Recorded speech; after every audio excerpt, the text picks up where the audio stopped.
What is up, everybody? DanDanTheFireman here. I'm sitting in my fake garage with the green screen. I got my bike behind me, helmet above me, trying something different. But today I'm going to talk about 5 common mistakes beginner motorcycle riders make. This is a huge thing. These are very common, so there's a whole bunch of them. I could do a 20 common mistakes, but I decided to boil it down to 5 to test out this new format. If you guys like this format, let me know in the comments. If this way I'm not riding around and I'm not getting any comments about how I talk with my hands and I don't have my hands on the handlebars, you know what I mean? So I'm going to try something here, see how it works. And if you want to become a patron and kind of see how this setup is, it's part of the DFM Crew Join. It's a link in the description. All the people are popping up right here. So thank you guys so much for being a part of the DDFM Crew. And let's go ahead and start this. So the first mistake that is really big is that I see is that people don't want to buy gear. You just bought a bike. You don't want to buy gear. I understand that you spend a ton of money. You probably got a loan. Probably did some things where it's like, I don't have any money now, so why should I buy gear? You know, I'll borrow my buddy's helmet. I'll borrow maybe a pair of gloves, or I'll wear some of my mechanics. You know, really, not motorcycle gloves, and I'll be fine. No, you need to buy gear. You need to buy a quality helmet, at least ECE rated. You need to buy a quality jacket, quality boots, pants, and gloves. You need to budget for that. So when you buy a bike, budget for the actual gear itself. And I see a lot of people just don't do that, and that's a huge mistake, because if you do crash, especially if you're a beginner, there's a good chance you're going to crash. There's a good chance you're going to drop your bike. If you do that and you don't have the appropriate gear, you can get seriously injured, and then you're just out of the game anyways. So don't not buy gear. You need to buy gear. These aren't in really any order. I just want to go over 5 that I see all the time. And this next one is rushing to put somebody on the bike. Now, when I first started riding, I did so for a certain reason. It was to pick up chicks. I wanted to look good.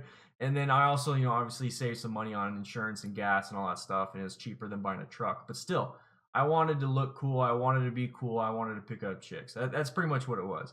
But at the same time, I kind of understood that my riding ability was not the best. It really wasn't the best. And I wasn't comfortable having somebody on the back of my bike. Now, I know some of you out there are starting to ride and you want to start doing stuff like that. And you have no problem throwing someone on the back of your bike, even if you're a little nervous about it. So that's a mistake. Do not rush to put someone on the bike. It changes the whole dynamic of the bike. It changes how much lean angle you have to do. It changes how much braking and throttle you have to put in. It changes everything. It really does, especially when they're moving around and you don't do the passenger instructions because you don't know, because you're a beginner. So rushing to put somebody on the bike is just not good. It's not a good idea. Wait until you get comfortable on the bike. Wait until you've pushed your own limits a little bit, where you understand what your bike's capable of. Then go ahead and try putting somebody on the bike. And even when you do that, it's a whole new experience. You need to understand it's a lot different than riding by yourself. It really is. And if you're not going to do it safely, then don't do it at all, because for one, you're putting yourself at risk, and for two, you have somebody else now you're putting at risk. And if you don't have the gear, like the other mistake that we talked about, you're definitely not going to have gear for your passenger. That's another thing you got to worry about, is you got to buy gear for your passenger if they don't have gear themselves. I bought a full kit for Nikki. She's got a helmet, pants, gloves, jeans, boots, and everything else. Everything. She has everything.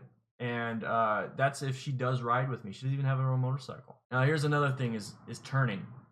Turning's a big thing. Turning is a huge thing. I mean, I'm all turning left and right here. I'm all looking at different screens, but turning is huge. And forgetting to countersteer is pretty bad. Especially if you're coming up to a turn, you're like, I'm scared. I can't lean too much to it. And all of a sudden, you yank on the handlebars. Guess what? You're gonna flip. Understand that your bike wants to stay upright. Understand that your bike and wheels want to stay next to or in line. So when you yank on that handlebars and you do that turn, you're going to flip. So if you do a countersteer, you're going to do it. So just remember countersteering. And I did a video on this, guys. Check the link in the description. It will talk about countersteering and some more stuff. And I'll put a link to Fast Eddie's Motorcycle Fun. He talks about countersteering quite a bit. I want you guys to be safe when it comes to this stuff.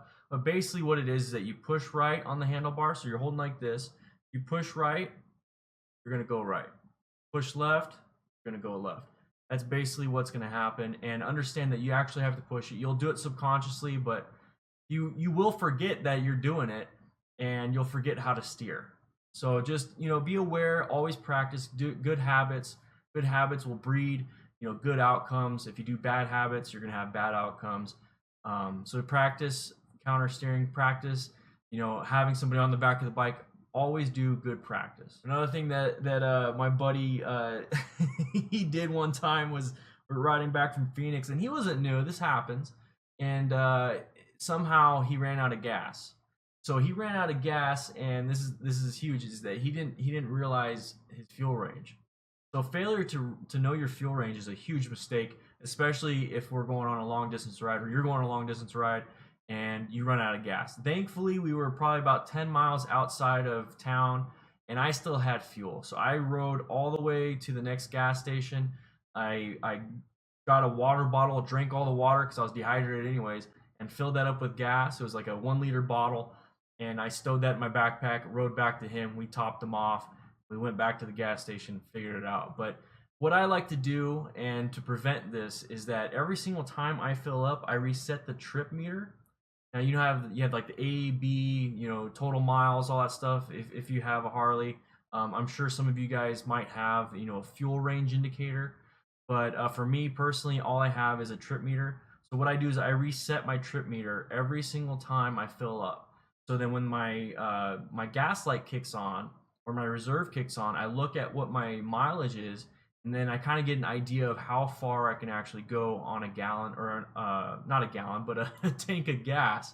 And that lets me know, hey, you know, I got to go get some gas. You know, I got to get some fuel pretty soon. I'm hitting 80 miles an hour, or 80 miles. I got to hit fuel. For me, it's about 100 miles on my tank, on my bike. So that's what I do, and that's how I figure out how far I can go with the fuel, and I think you guys need to do the same. So the next mistake, this happens quite a bit, especially when I started driving a stick shift, a manual car, and you can see it on the screen right here. I did a video on this a little while ago, and I talked about stalling, and stalling happens. It really does. It's not a big deal. It's not a big deal. Let's say you go into first gear and you're at the stoplight right here, or stop sign, and you accidentally pop out the clutch and you stall. Okay, just remember you're still in gear. You're still in first gear. Pull in the clutch, start the start the engine, and just remember you're still in first gear. You're back to normal. Just be careful. Be aware that that's what's going to happen. Is that you're going to stall quite a bit when you first start riding, and it's going to happen at stoplights. It's going to happen at stop signs. It's going to happen when people are behind you, and you're going to be rushed. You're going to be freaking out like, oh crap, oh crap, oh crap. If you don't do it nice and easier to keep stalling, you might fall over and drop the bike. Just relax. Pull in the clutch, start the bike, and go ahead and go. All right, guys, that was 5 common beginner mistakes that happen, and kind of like what I offer into kind of making it sure that you don't make those mistakes. Tell me if you like this whole setup. I have a green screen and everything. Tell me how you think it's going to work out. I would love to do more videos like this, just because it allows me to read off a screen, and it allows me to not be riding and focusing on different you know, road hazards on the bike. There's some things I can teach while I'm on the bike, and there's some things that I prefer to teach while I'm not on the bike, and I think this is one of them. Tell me what you think. Do you like hearing the bike? Do you like hearing the motorcycle? Do you like hearing the wind and my voice and all that stuff? Or is this a better option for you? Let me know in the comments. Join the Patreon. Join the crew. Join the Discord. It'd be great to have you there. All right? I'll see you later.